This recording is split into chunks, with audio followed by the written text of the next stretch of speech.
আজকে রাশিয়া নিয়ে আপনাদেরকে আপডেট দিব। আমাদের যে পররাষ্ট্রমন্ত্রী রয়েছেন ডক্টর খলিলুর রহমান সাহেব, আমরা যখন ভিডিওটা বানাচ্ছি 10ই জুন 2026, এই মুহূর্তে তিনি রয়েছেন রাশিয়া সফরে। আর রাশিয়া থেকে আমাদেরকে একটা গুড নিউজ দিয়েছেন, যারা বিদেশগামী, যারা দেশের বাইরে যেতে চান তাদের উদ্দেশ্যে। রাশিয়াতে এই মুহূর্তে আমাদের যে ফরেন মিনিস্ট্রি রয়েছে তাদের দেওয়া তথ্য অনুযায়ী মাত্র 10,000 বাংলাদেশিরা কর্মরত রয়েছেন বিভিন্ন খাতে। তো এই 10,000 থেকে প্রায় 1 লক্ষে উন্নীত করার জন্য বাংলাদেশের পক্ষ থেকে একটা প্রস্তাব দেওয়া হয়েছে যে আগামী 1 বছরের মধ্যে এই 10,000 থেকে প্রায় 1 লক্ষ বাংলাদেশি যেন রাশিয়াতে যেতে পারে এবং বিভিন্ন খাতে যেন কাজ করার সুযোগ পায়। এই জন্য বাংলাদেশের পক্ষ থেকে রাশিয়ার যে পররাষ্ট্রমন্ত্রী রয়েছে তার কাছে প্রস্তাব দেওয়া হয়েছে এবং তারা সর্বসম্মতিক্রমে এটা মেনে নিয়েছে এবং তারা এগ্রি করেছে এটা। এবং সামনে হয়তো কিছু আনুষ্ঠানিকতা রয়েছে, এটার মাধ্যমে কিন্তু রাশিয়াতে কর্মী যাওয়ার একটা বড় ধরনের সূচনা তৈরি হইতে পারে। আমাদের যে ফরেন মিনিস্ট্রি রয়েছে সেখান থেকে কিন্তু এভাবেই জানানো হয়েছে। এবং রাশিয়ার বিভিন্ন খাতে, আপনারা জানেন যে রাশিয়া হচ্ছে ইউরোপের সবচেয়ে বড় দেশ। শুধু বড় দেশ নাকি, এটা হচ্ছে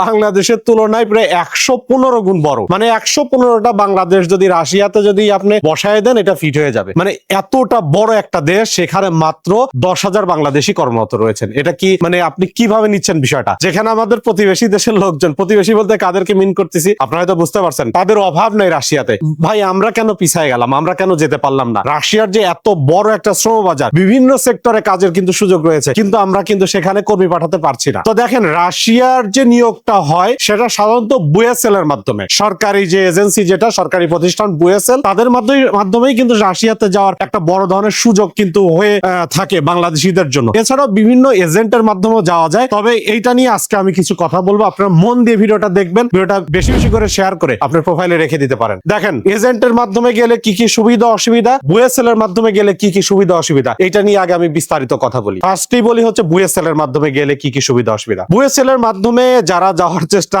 এখন পর্যন্ত করছে, বিভিন্ন ধরনের প্রতিক্রিয়া রয়েছে। কারোরটা সহজে হয়ে গেছে, আবার কারোর বুয়েসেল এর অফিসে যাওয়া আসা করতে করতে স্যান্ডেলের তলা ক্ষয় হয়ে গেছে এবং বিভিন্ন ভাবে হেনস্থার শিকার হয়েছে। মানে মানুষের পজিটিভ এবং নেগেটিভ দুই রকমের মন্তব্যই কিন্তু রয়েছে বুয়েসেল নিয়ে। তবে বুয়েসেল নিয়ে একটা পজিটিভ কথা আমি বলি, যেটা আমার এক্সপিরিয়েন্স থেকে বলে। বুয়েসেল আনস্কিল কোন ক্যাটাগরির লোক নিয়ে কাজ করে না, এটা হলো নাম্বার 1। নাম্বার 2 হচ্ছে বুয়েসেল এমন একটা প্রতিষ্ঠান, যেহেতু সরকারি প্রতিষ্ঠান, তারা কিন্তু সরাসরি কোম্পানির সাথে কাজ করে। যেমন অনেক মাধ্যম দিয়ে আপনারা দেশের বাইরে যান, যাওয়ার পরে কিন্তু প্রতারিত হন। আপনাকে বলা হয়েছে একটা কাজের কথা, আপনাকে দেয়া হবে অন্য একটা কাজের কথা। অনেক ক্ষেত্রে কোম্পানি খুঁজে পাওয়া যায় না, মানুষ অবৈধ হয়ে যায়, মানুষকে টিআরসি করে দেওয়া হয় না, বিভিন্ন রকমের প্রবলেম হয়। বাট বুয়েসেল এর মাধ্যমে গেলে আজ পর্যন্ত কেউ এইরকম প্রবলেমে পড়ছেন এইরকম হওয়া মোটেই সম্ভব না। কেন সম্ভব না? কারণ বুয়েসেল হচ্ছে সরকারি প্রতিষ্ঠান। সরাসরি সরকারি প্রতিষ্ঠানের মাধ্যমে গেলে যদি আপনি যাইতে পারেন, আপনার স্যান্ডেলের তলা যদি ক্ষয় হয়েও যায়, যাওয়ার পরে আপনি কোনো বিপদে পড়বেন না। এই বিষয়ে আপনার আর কোনো টেনশন করা লাগবে না যে কোথায় যাব।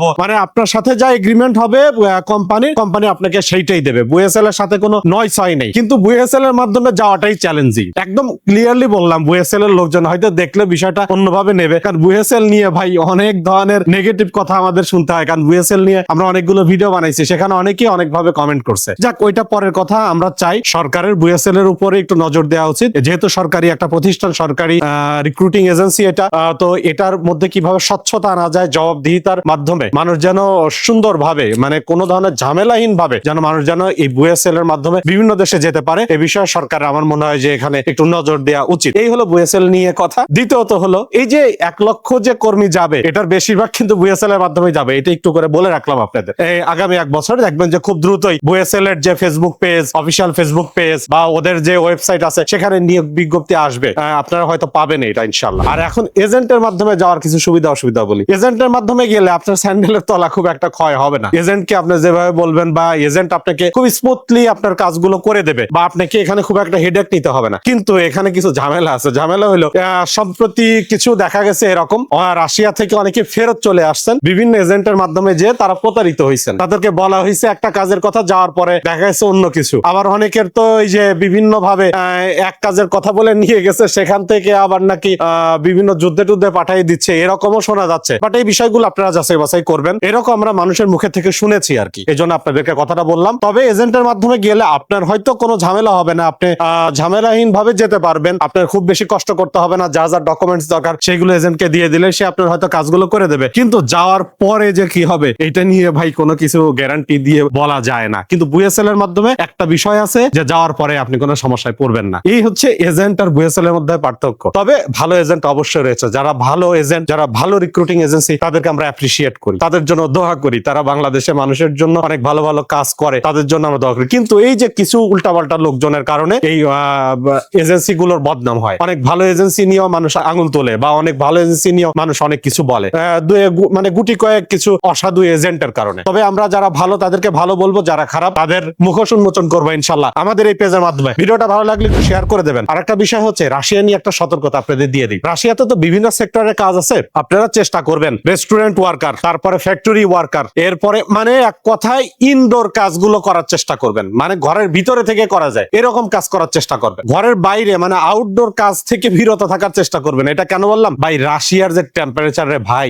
এটা বলার মতো না। বেশিরভাগ সময় মাইনাস টেম্পারেচার থাকে। শীতের কারণে, ঠান্ডার কারণে কষ্ট পেয়ে অনেক লোক, সবকিছু ভালো, কোম্পানি ভালো, বেতন ভালো, সবকিছু ভালো, কাজ ছেড়ে দিয়ে চলে আসে। তো মানে ওয়েদারের কারণে টিকতে পারে না। কারণ আমাদের বাংলাদেশি স্কিনে আমরা তো এক ধরনের ওয়েদারে বড় হই, তাই না? তো বেশি ঠান্ডা হইলে আমাদের জন্য কষ্ট হয়ে যায়। এই জন্য ইনডোর যে কাজগুলো আছে, যেটা ঘরের ভিতরে থেকে, বিল্ডিং এর ভিতরে থেকে করা যায়, এরকম কাজে যাওয়ার চেষ্টা করবেন। এটা আমার পার্সোনাল ওপিনিয়ন থেকে বললাম। ভিডিওটা ভালো লাগলে শেয়ার করে দেবেন। নেক্সট কোন দেশ নিয়ে ভিডিও দেখতে চান অবশ্যই কমেন্টে জানাবেন। আর সতর্কতা থাকবে যে ভাই, আমরা ভিসা রিলেটেড কোনো কাজ করি না। ভালো ভালো এজেন্ট যারা খুঁজে খুঁজে বের করে আপনাদের সামনে উপস্থাপন করি, অনেকে এটা নিয়ে খারাপ কথা চিন্তা করেন, কিন্তু আমরা নিজেরা ভাই ভিসা রিলেটেড কোনো কাজ করি না। আমাদের ভিডিওর উপরে ইমো নাম্বার দেখলেই মনে করবেন ওইটা ফেক পেজ, ওইটাতে রিপোর্ট মারি দেবেন। ওই পেজে বা ওই ইমো নাম্বারে কোনোদিন ফোন দেবেন না। আমরা ভিডিও কলে কারোর সাথে ভাই, আমাদের এত দায় থাকে নাই, আপনাদেরকে তথ্য দিয়ে সাহায্য করি। কারোর সাথে ভিডিও কলে আমি কথা বলবো, এত বড় বোকা ভাই আমি না। তো সতর্ক থাকবেন, এই যারা স্ক্যাম করতেছে তাদের থেকে দূরে থাকার চেষ্টা করবেন। ভালো থাকবেন সবাই, দেখা হবে নেক্সট ভিডিওতে।